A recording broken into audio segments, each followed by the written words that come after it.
ljudi, dobrodošli u jedan mini tut samo kako da ubrzate vaš internet do maksimuma. Idete na My Computer desni klik, pa opcije, ići ćete hard drive, u Device Manager uđete,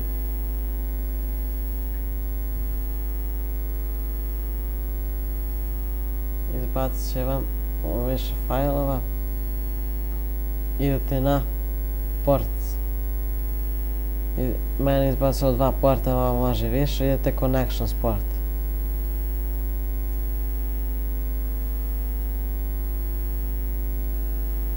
i izbacit će vam ovako, idete port settings i bits per seconds, svejedno koliko vam je podešno stavite na 12.000, ne, na 128.000 i tako je vaš modem ubrzan do maksimuma. Ok.